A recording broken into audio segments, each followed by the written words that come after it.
हस्तिनापुर गांव में रहने वाली सरोज के 5 बेटे थे। उसका पति जगदीश पेशे से एक कपड़ा व्यापारी था। कुछ वर्षों पहले जगदीश का स्वर्गवास हो गया था। समय के साथ सरोज के सभी बेटे जवान हो गए और उन्होंने पिता के कपड़ों के सीमित कारोबार को बड़े उद्योग के कारखाने में बदल दिया। पूरे गांव में उन्हीं के चर्चे हुआ करते थे। अरे सरोज के 5 बेटों ने मिलकर सरोज का मान ही बढ़ा दिया भाई। पहले तो पिता के छोटे मोटे कारोबार को इतना फैलाया और फिर उसी कमाई से इतना चौरस घर खड़ा कर दिया। 100% सच कहा रमेश भाई। अमीर रईस होने का सरोज के मन में जरा भी अहंकार नहीं है। जरूर ही पिछले जन्म में इसने पुण्य किए होंगे, तभी जाकर इस कलयुग में इसे 5 पांडव पुत्र का सौभाग्य प्राप्त हुआ है। सरोज के प्रति गांव वालों के मन में काफी इज्जत थी। पैसे वाली होने के बावजूद भी उसके अंदर बिल्कुल घमंड नहीं था। अरे मेरे 5 पांडु, यहाँ पर आओ। माँ, कारखाने पर जाने के लिए देरी हो रही है, शाम को बात हो सकती है। कामकाज के प्रति क्या इतना मशरूफ हो गए हो तुम लोग, जो पल भर के लिए अपनी माँ के पास नहीं बैठ सकते? मोहन भैया, तुम माँ की बात सुन लो, हम चारों कारखाने जा रहे हैं। अरे ठहरो, मुझे तुम 5 से बातचीत करनी है। ये तस्वीरें देखो, मैंने तुम 5 भाइयों के लिए लड़कियां पसंद की हैं। सभी खानदानी और रईस खानदान की हैं। ऐसा सुनकर 5 भाई एक दूसरे का मुंह ताकने लगते हैं। तभी उसका तीसरा बेटा कहता है, माँ, ऊपर वाले की दया से आपके 5 बेटे अपने पैरों पर खड़े हैं। माँ, शुरुआत से ही हम 5 भाइयों की सोच यही रही है कि हम गरीब घरों की बेटियों को ही इस घर में दुल्हन बनाकर लाएंगे। माँ, प्रदीप सही कह रहा है। अरे पगला गए हो क्या तुम लोग? अगर मैं किसी गरीब की बेटी को ब्याह कर लाऊंगी तो लोग सैकड़ों बातें बनाएंगे। गरीब अमीर का मेल भी नहीं देखा कहेंगे। माँ, आपको जमाने की पड़ी है, बल्कि ये सोचो कि किसी गरीब की बेटी का हाथ थामने से किसी गरीब पिता को साहूकार का कर्जदार नहीं होना पड़ेगा। सर 5 बेटों की बातें सुनकर भावुक हो जाती है और कहती है, ठीक है, अब बस भी करो। जब देखो तब 5 मिलकर पांडव की तरह पाठ पढ़ाते रहते हो। गरीब की बेटियों का ही बसेरा बनेगा यहाँ। खुश? सरोज अपने बेटों के ब्याह के लिए रिश्ते तलाशने लगती है। उसकी तलाश धर्मपुर गांव में रहने वाले गरीब रामदीन की 5 बेटियों रोहिणी, दीपा, नीलम, पुष्पा और तनु पर खत्म होती है। बड़े ही धूमधाम से सरोज अपने 5 बेटों की शादी करके 5 बहुओं को घर लाती है। मेरी 5 बहुओं, अपने दाहिने पैर को इस अक्षत कलश पर पैर लगाकर गृह प्रवेश करो। हम तो सोच रहे थे कि तुम इतनी अमीर हो तो जरूर बड़े घर की बेटी को बहू बनाओगी, मगर तुम्हारी 5 बहुएं तो बहुत गरीब हैं। लगता है इन बेचारियों का बाप बड़ा गरीब था, तभी तो कुछ भी दान दहेज ना दे सका। बीना की बातें 5 दुल्हन को झकझोर कर रख देती हैं, मगर सब कुछ इतने पर ही खत्म नहीं होता। रस्में खत्म होने के बाद सभी अपने अपने घर चले जाते हैं। तभी सरोज कहती है, ना जाने कैसा गरीब भिखारी बाप है इनका, जो पाव भर मिठाई भी ना रख सका। तुम सब देखना, कल सुबह तक ये बीना पूरे गांव में ढिंढोरा पीट देगी कि मेरी बहुएं गरीब घर से है। सरोज की बातें सुनकर उसके बेटे कहते हैं, माँ, अभी हम 5 की पत्नी को आए हुए पल भर भी नहीं हुआ और आपने अभी से ही इनको ताने देना शुरू कर दिया। सरोज की कड़वी बोली उसकी बहुओं के दिलों को अंदर तक चोट पहुंचा रही होती है।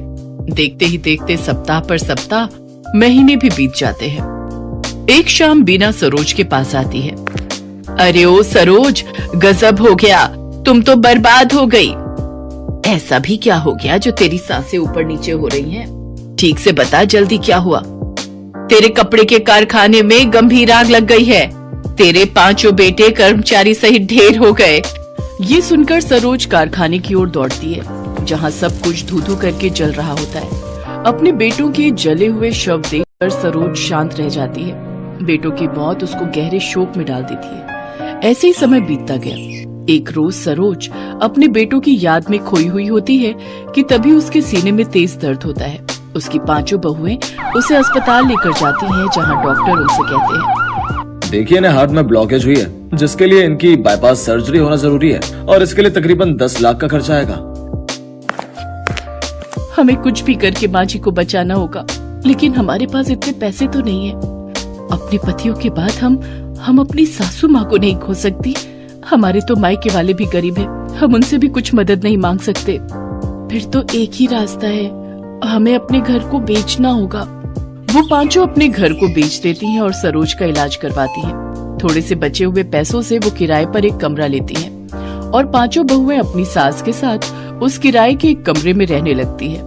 कुछ महीने तो जैसे तैसे उन्होंने बचे हुए पैसों से काट लिए, लेकिन फिर वो अपना जीवन बेहद ही गरीबी में काटने पर मजबूर हो गई और दिन में सिर्फ एक टाइम ही रूखा सूखा खाना खाकर गुजारा करने लगी। और कुछ समय बाद तो वो टाइम भी आ गया जब उन छहों को भूखे पेट ही सोना पड़ा। दीदी अब तो भूख के मारे जान जा रही है। सही कहा तुमने, अगर हमने पहले कुछ बचत की होती तो आज हमें ये दिन नहीं देखना पड़ता। अपनी बहुओं को भूख से तड़पता देख सरोज लाला के पास जाती है और कहती है, लाला मुझे थोड़ा राशन उधार दे दो, हमने 3 दिन से कुछ भी नहीं खाया है। माफ करना सरोज बहन, लेकिन अब मैंने उधार देना बंद कर दिया है। नकद लाओ और राशन पानी ले जाओ। गांव के मंदिर के बाहर बैठकर सरोज भीख मांगने लगती है, लेकिन उस दिन 10 रुपए से ज्यादा उसे 1 पैसा भी नहीं मिलता। उन 10 रुपयों से सरोज आटा खरीद कर ले जाती है, जिससे उसकी बहुएं 6 रोटी बनाती है और सभी 1-1 रोटी नमक के साथ खाकर आधा पेट ही सो जाती हैं। ऐसे ही समय बीतता है।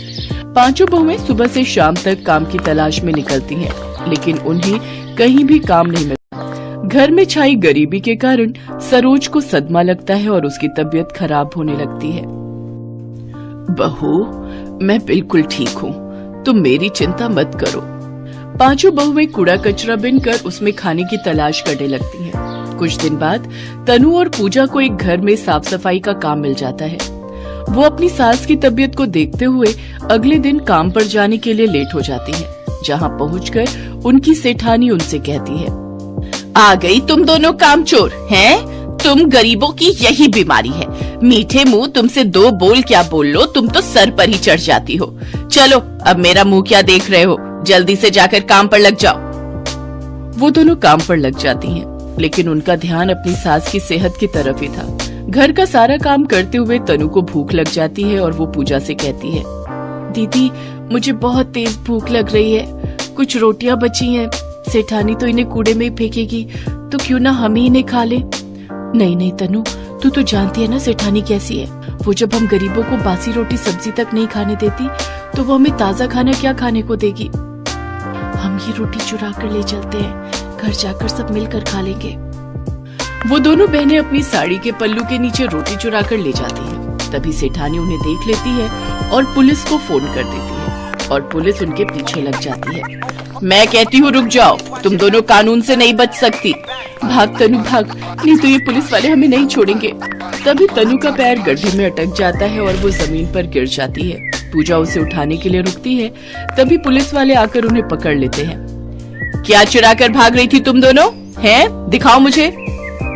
पुलिस मैडम उनके हाथ से वो थैला लेती है और जैसे ही उसमें देखती है तो वो हैरान रह जाती है। उसमें कुछ रूखी सूखी रोटी होती है, जिसे देख वो पुलिस वाले उनसे पूछती है, मुझे लगा तुम दोनों पैसे या गहने चुरा कर भागी होगी, लेकिन तुमने ये कुछ रोटियां भला क्यों चुराई? भूख सब कुछ करवा देती है साहब, और ये बात आप नहीं समझोगे। तनु और पूजा की आंखों में आंसू आ जाते हैं और फिर वो अपनी दुख भरी कहानी पुलिस वालों को बताती है।